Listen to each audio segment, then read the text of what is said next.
Bote um sorriso nesse rosto. Flamengo mudou de treinador, a decisão já foi tomada. O que resta agora para você, torcedor do Flamengo, é, obviamente, torcer para o sucesso de Leonardo Jardim. Mas o que chama atenção no Leonardo Jardim é a diferença no estilo de jogo para o técnico Felipe Luiz. Eu mesmo falei isso aqui no canal, falei também no SBT que eu estava muito curioso para saber como o Leonardo Jardim iria jogar no Flamengo, iria comandar a equipe.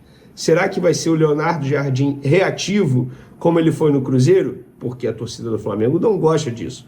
O antigo treinador Felipe Luiz conhecia a cultura ofensiva que a torcida do Flamengo gosta e que também a diretoria do Flamengo gosta, porque o BAP, presidente do Flamengo, quem demitiu o Felipe Luiz, sempre pediu um Flamengo ofensivo para frente, sobretudo no Maracanã. Qual jogador do Flamengo pode crescer de produção com a chegada de Jardim e quem pode perder espaço? Jardim foi reativo no Cruzeiro, será que continuará sendo no Flamengo? Pois é, para responder essas e outras perguntas, entrei em contato com várias pessoas, analistas, profissionais que trabalharam com Jardim, profissionais que trabalharam com Felipe Luiz, e aí eu fiz um resumão do material que eu consegui extrair dessas pessoas. Me deu muito trabalho? Deu. Mas o mais importante é deixar vocês muito bem informados. E é isso que eu vou fazer nesse determinado momento. Então, vamos agora falar sobre a parte tática, a diferença do Felipe Luiz para Leonardo Jardim. Essas, como eu disse aí, foram algumas perguntas que eu recebi, e para entender quais são as diferenças no estilo de jogo e parte tática entre Felipe Luiz e Leonardo Jardim, eu conversei com pessoas que trabalharam com os dois treinadores e com especialistas em tática do futebol. Então eu vou trazer um resumo de todo o material que eu consegui sobre os dois treinadores para vocês entenderem como a parte tática do Flamengo será afetada na saída do brasileiro e na chegada do português. Olha, tem um jogador que a tendência é que perca espaço, que me chamou a atenção. Vamos lá. A principal diferença entre os dois treinadores é o momento ofensivo de suas equipes. Leonardo Jardim, que para quem não se lembra, foi o comandante do Mônaco, que alcançou o título francês e as semifinais da Liga dos Campeões em 2017, ele tem um histórico de basear seu modelo de jogo em uma equipe agressiva sem a bola, que alterna períodos de maior pressão na saída de bola com momentos de bloco médio e baixo. Ele é um adepto fiel do 4-4-2, estrutura em que desenvolve principalmente o trabalho de diagonais e duplas para defender em cada setor do campo. No entanto, suas equipes não se notabilizam especificamente por somar altos índices de posse de bola ao longo das partidas. Inclusive, em 2025, o Cruzeiro, com o Leonardo Jardim, teve uma média de 43% do tempo com a bola nos pés, um dos 7 registros mais baixos nessa métrica. Suas equipes costumam trabalhar com duplas de ataque, tendo um ataque mais móvel e ativo no jogo de apoios, e outro que compensa as características do companheiro rompendo em profundidade. Outra característica é que ele não compactua da mesma lógica posicional de se pensar o jogo como é o Felipe Luiz.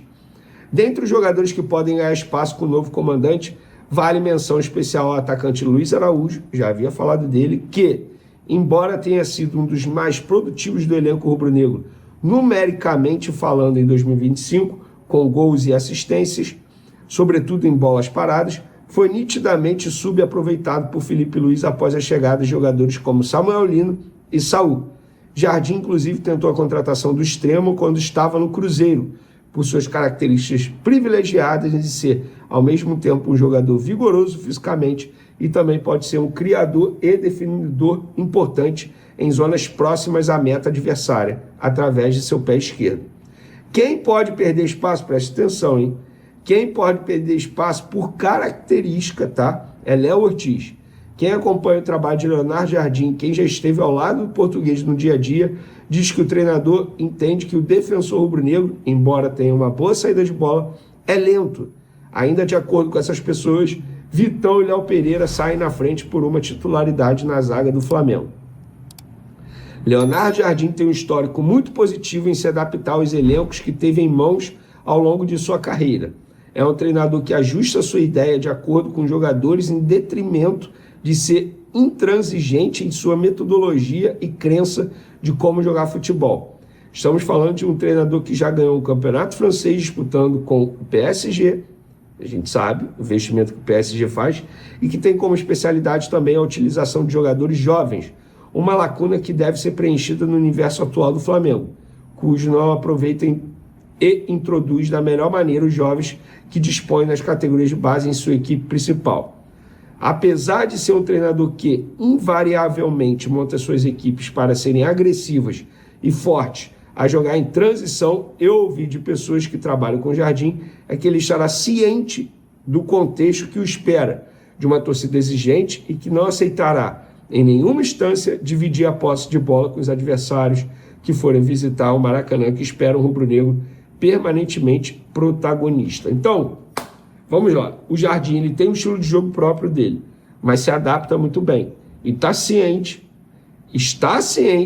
acabei de ler aqui para vocês, de como é a torcida do Flamengo, no caso, exigente, na questão do estilo de jogo, na parte cultural do Flamengo em ser ofensivo. Ele vai se adaptar? Todos nós torcemos para isso, mas não temos certeza e só o tempo dirá. Outra curiosidade que eu tenho é como ele vai fazer o Arrascaeta jogar. Vai fazer igual ele fazia com o Matheus Pereira no Cruzeiro? O Arrascaeta pode ter futebol para isso. Físico? Não tem, não. E aí eu estou curioso para saber como será o Arrascaeta daqui para frente. Porque o Felipe Luiz soube tirar o melhor do Arrascaeta. O Léo Jardim vai conseguir? Recomendadas não, com toda sinceridade. É claro que você pode fazer isso combinando com uma ou duas torcidas organizadas, né? Mas não sei. Cara, o clima estava muito ruim para o Felipe. Aquilo ali você não precisava encomendar. A torcida estava muito chateada, com razão. O time voltou em 2026 jogando pedra em santo, gente. Pedra em santo. E o Felipe fez, a maioria das vezes, péssimas escolhas. Insisto, a escalação do ataque contra o Lanús, precisando fazer gol, é caso até de presidente descer e dizer, filho, ou muda esse ataque ou você não vai dirigir nem o time. Entendeu? Felipe ajudou muito na queda dele. Não precisava, aliás, não deveria ter sido da maneira escrota que foi. Esse é outro departamento. Gabriel Campos, boa noite, Henrique. Quando o Flamengo anunciou a contratação do Boto, tive esperanças por ter um conhecimento europeu. Hoje ele é pior que o Marcos Braz. É impressionante. Pois é. O Marcos Braz, com todos os seus defeitos, e ele tinha muitos, eu acho que o Marcos Braz começou até bem como dirigente, e depois se perdeu completamente. Virou político e usava o Flamengo como seu cabide político. Mas o Marcos tinha uma vantagem. O Marcos era próximo dos jogadores. Esse aí não tem nenhuma proximidade com os jogadores. O Irã Pereira diz uma coisa que está já publicada em todos os sites aí, né, que o Leonardo Jardim tem a residência fiscal em Mônaco. E em dezembro ele tem que ficar 50 dias em Mônaco. Isso aí tudo, quer dizer, eu não acho que é em dezembro, ele tem que ficar 50 dias em Mônaco. Mas eu não sei, e aí confesso a você que eu não conheço os detalhes da lei monegasca, eu não sei se esses 50 dias precisam ser seguidos, ou se você, durante o ano, precisa passar somados 50 dias. Acho que é mais por aí. Porque se você for olhar, tem vários pilotos, nosso Nelson Piquet era um deles, o Senna também, que tinham residência em Mônaco. Porque lá eles são livres de impostos, né? Então, ainda mais quem ganha um absurdo que eles ganham. A Inglaterra, por exemplo, come quase 40% do que você ganha. Todos eles têm... E eu nunca vi nenhum deles ficar quase 2 meses em Mônaco. Eles iam a Mônaco várias vezes durante o ano. Acho que é o que vai acontecer com o Leonardo Jardim. O Leonardo Limeira me corrige aqui, dizendo que o casamento era do sobrinho do Pedrinho. Obrigado, Leonardo. Obrigado. Então era isso. Mas é o que eu digo, na boa, com todo respeito ao sobrinho do Pedrinho, faz sentido um treinador europeu vir da Europa para o casamento do sobrinho do presidente? Isso aí foi a desculpa oficial, gente. Ele já veio para fechar com o Flamengo, está na cara. A Larissa se tornou membro do canal. Muito obrigado, Larissa. O Mando diz assim, o Felipe Luiz não está inocente. Na renovação, o Fla não era prioridade para ele. Estava negociando com o Chelsea, mas para o Fla ele era a prioridade. Quando soube que seria outro time do grupo, ele voltou. Essa é uma história que foi contada pela turma do BAP. Eu já ouvi informações de que isso aí é uma história revelada pela turma do BAP, justamente para criar essa coisa dele. Não era tão santinho. Mesmo que o Jorge Mendes, e não ele, o Jorge Mendes, o empresário dele, tenha conversado com o pessoal do grupo, que é dono do Chelsea, e de outros como o Estrasburgo, não vejo problema nenhum disso aí. O Flamengo não conversou com o Leonardo Jardim? O Flamengo não acertou com o Leonardo Jardim agora, gente. O Flamengo acertou com o Leonardo Jardim em dezembro. Só que o Felipe decidiu voltar, ficou na geladeira. Agora que eles resolveram trazer o Leonardo Jardim, o acerto foi o mesmo de dezembro, cara. Não, sabe, não. Acho esse tipo de notícia, como é que se diz? É plantada muito mais pela turma do BAP do que pelo puro jornalismo. O Sansei me diz, desculpe, RMP, mas não concordo com você. Como vamos ter estabilidade técnica se demitimos o treinador na primeira crise que aparece? Se tinha um técnico que merecia um voto de confiança, era o Felipe Luiz. Sansei, eu entendo o teu raciocínio, mas eu não concordo totalmente com ele, não. Porque, insisto, o mais preocupante para mim no Felipe Luiz não era nem o mau desempenho dos jogadores, mas a teimosia dele em buscar soluções diferentes. Eu acho que, depois de ganhar tudo como ele ganhou no ano passado,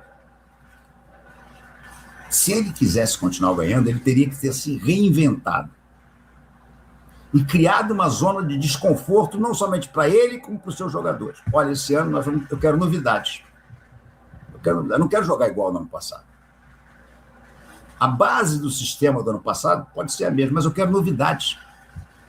Eu vou criar novidades, alternativas. E eu não vi nada disso. Nada disso. Eu vi o time caindo, e ele insistindo.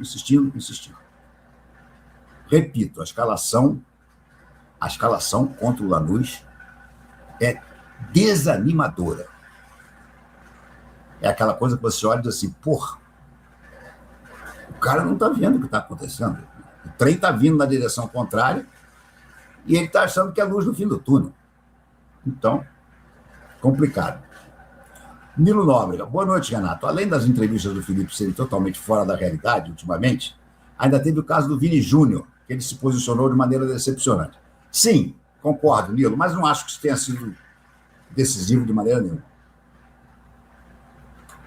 Foi um comentário profundamente infeliz dele, é verdade, mas não acho que isso aí tenha sido determinante, não.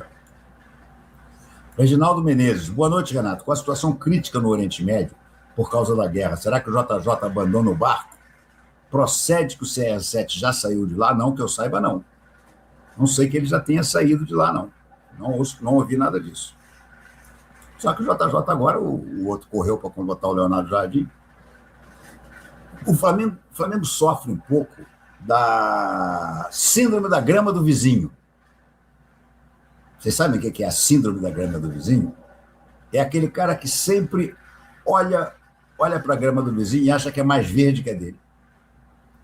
Foi por causa da síndrome da grama do vizinho que o Flamengo mandou embora o Dorival e trouxe o Vitor Pereira. Agora, de uma certa forma, é novamente isso. O português, o Boto, e não o Leonardo Jardim, acha que o Leonardo Jardim é melhor treinador do que o Felipe Luiz. O Leonardo Jardim é um treinador muito conceituado em Portugal. Muito.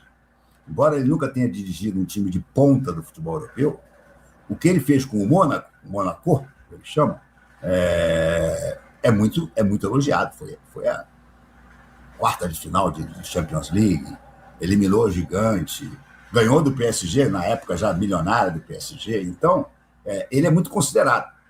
Agora, a síndrome da grama do vizinho levou ao desastre com o Vitor Pereira em 2023. Vamos ver qual vai ser o efeito agora em 2026. O JB diz assim, quem deveria ter sido demitido era o Zé Boto, e não o Felipe Luiz.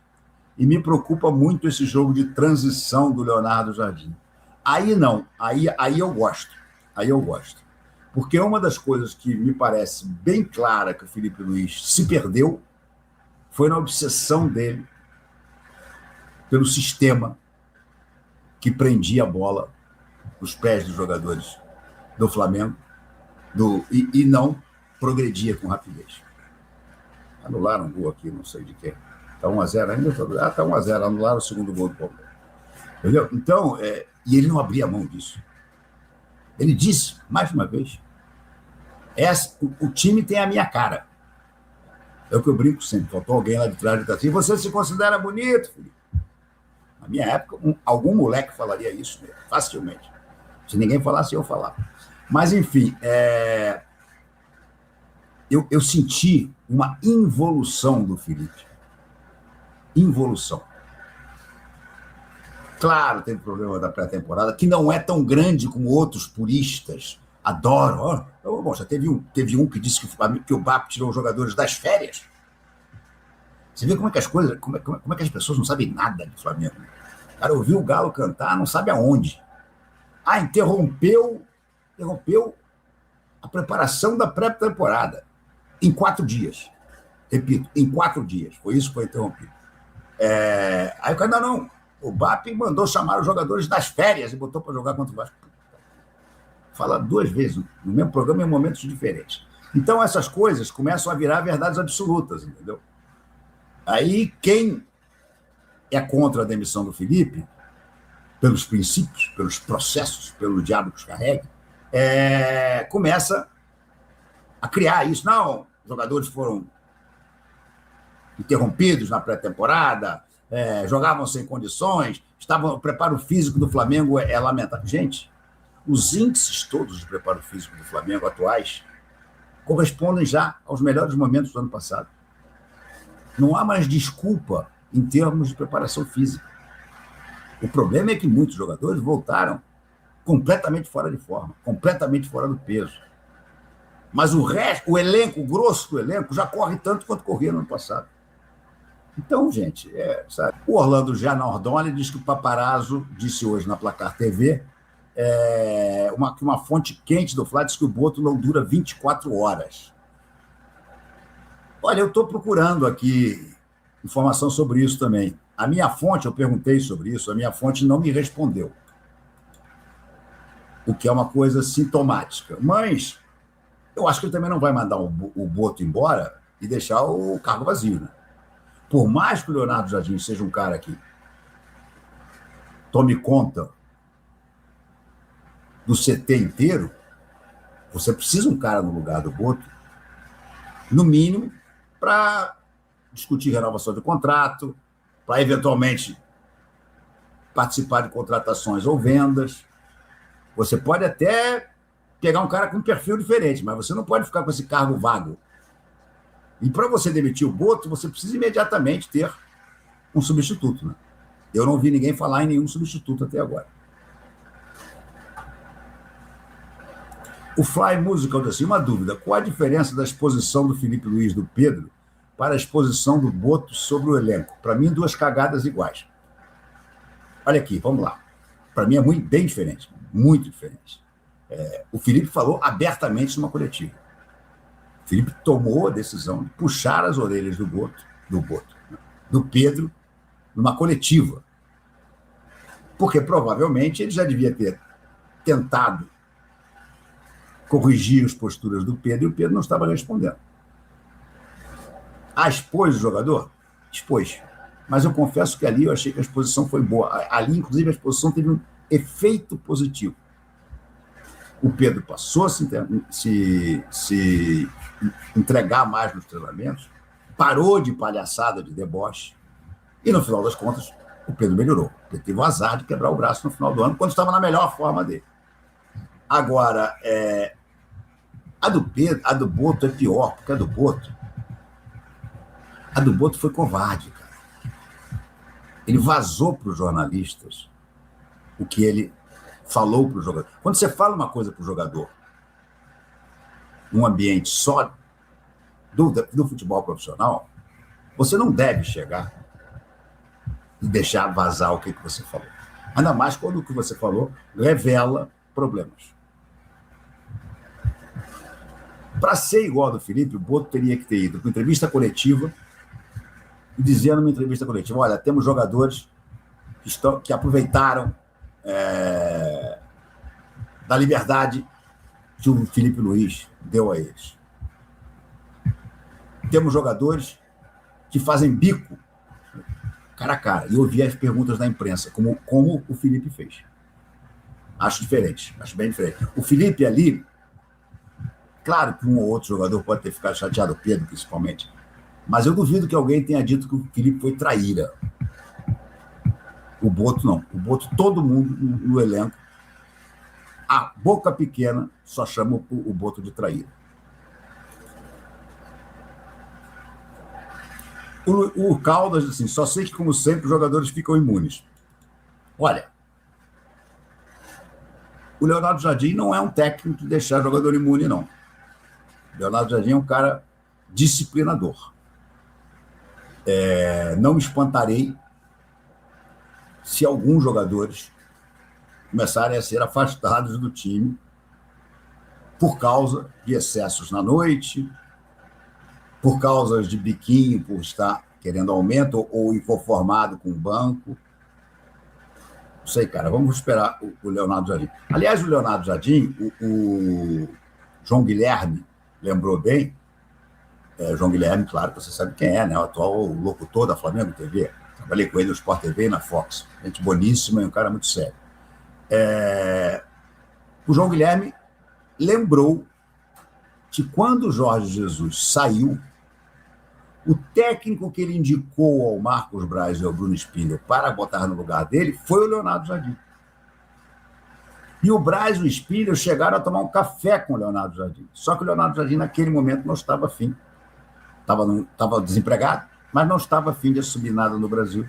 Ficou ainda, sei lá, quase um ano ou 8 meses desempregado, até que acabou indo lá para o mundo árabe.